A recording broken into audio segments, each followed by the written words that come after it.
The history of combat sports is full of bitter rivalries. Frazier and Ali, Eubank and Ben, Rousey and Tate, Sakuraba and anyone called Gracie. But rather than being a negative thing, it's these rivalries that drive fighters. These rivalries that spur them on to reach the greatest heights they possibly can. And they're nothing new. As far back as records go, we have tales of intense rivalries between fighters. And so in this series, we're going to look at some of the rivalries from the bare-knuckle era that helped forge the reputations of the men who created the sport we love.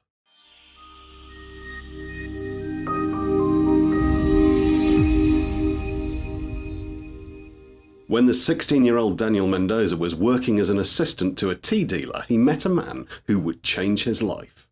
That man was Richard Humphries.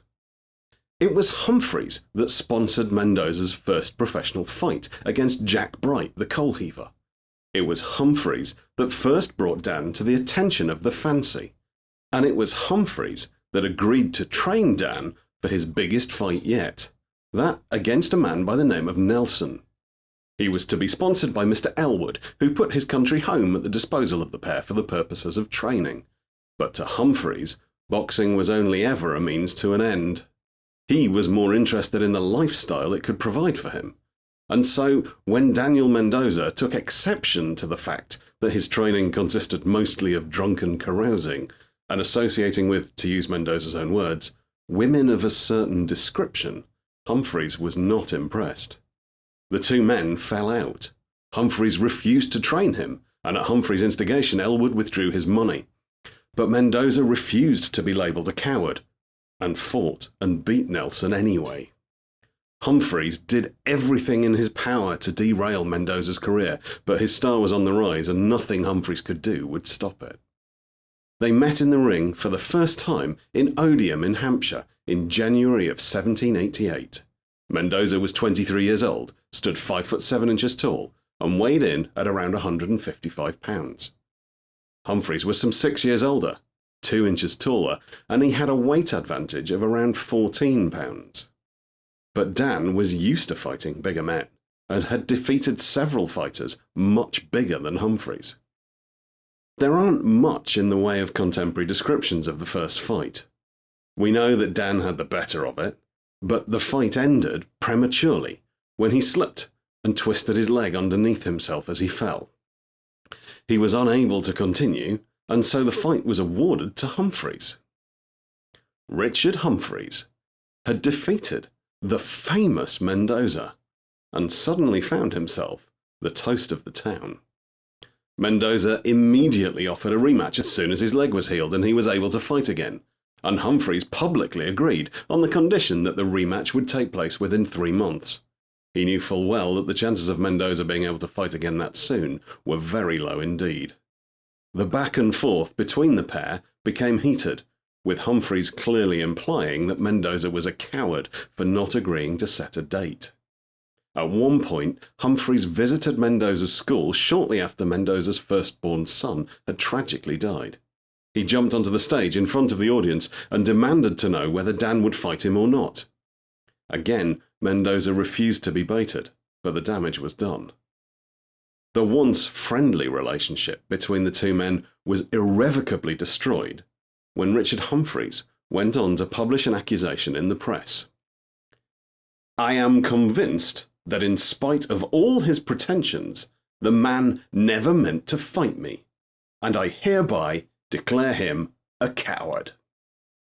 Mendoza's troubles were only just beginning, though, as the Lord Mayor of London sent men to arrest anyone publicly sparring at Mendoza's rooms, and declared that charging for admission to such exhibitions was equally unlawful. Dan got around this by employing a man to sell engraved images of himself, and then inviting anyone with such an image to watch the private sparring for free. Throughout all this time, he was training and building his strength back up. In November, the pair finally agreed terms for the second fight. It had long been common practice to drop to a knee to force an end to the round in order to give yourself more time to recover. Tom Johnson, the former champion, had done this to great effect when fighting against Isaac Perrins some years before. However, the articles of this fight clearly stated that if either person falls without receiving a blow, he is to lose the battle, unless such a fall be deemed by the umpires accidental. The date was to be the 6th of May. The venue, the private residence of Sir Henry Thornton in Stilton, Huntingdonshire. The first few rounds passed without much of note, a few cautious exchanges, a close, and a harmless trip to the ground. However, Dan soon upped the pace. He caught Humphries with a clean shot and knocked him to the grass, but it did little damage and the two fought on. It was a hard fight, and bitter words were exchanged between the pair. When, in the 22nd round, Humphries appeared to fall without being struck. Cries of foul from the assembled crowd rang out.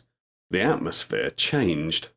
Mendoza's second, Captain Brown, publicly called Humphries' second, the former champion Tom Johnson, a liar, and the fighters had to step in to prevent their seconds from fighting in their place. After some time arguing, Mendoza agreed to continue the fight despite believing he'd already won. Over the next half an hour, Mendoza's advantage grew. He drove his former mentor and friend backwards, but before the winning blow could land, Humphries fell once more. This time, there was no argument. Mendoza had won. Humphries was mortified at having lost and demanded an opportunity to show his superiority once more. And Mendoza, now being fully secure in his ability, willingly agreed. A date was set for the 17th of May 1790, but it was not to be. Humphries was summoned before Sir Sampson Wright, the Chief Magistrate of London, and was informed that the magistrates had determined to put an end to all public displays of boxing, and bound him over to keep the peace for 6 months. However, the fancy, the rich influential men who controlled boxing, were not to be put off. A date was set, and a venue chosen for the third fight between them, and on September the 29th, 1790, in the courtyard of the Rose and Crown Inn in Doncaster, they met once again. The odds favoured Mendoza, but Humphries took everyone by surprise by rushing forward from the start, catching Mendoza with a flurry of strikes and dropping him with a solid blow to the mark. At the start of the second, Humphries rushed in again, but this time Mendoza was ready for him. They sparred back and forth for some time before ending up in a clinch. Mendoza was in better shape, but Humphries was taller and heavier, and the advantage showed. He threw Mendoza to the ground, landing hard on top of him, but as he did so, he twisted his knee. It wasn't a fight-stopping injury, but it did force him to change his tactics. He slowed the pace and started to fight a defensive, counter-punching game. But his supporters were not impressed and called on him to take back the initiative. He charged in once more, but he was slower now, and Mendoza simply sidestepped and caught him with a volley of strikes.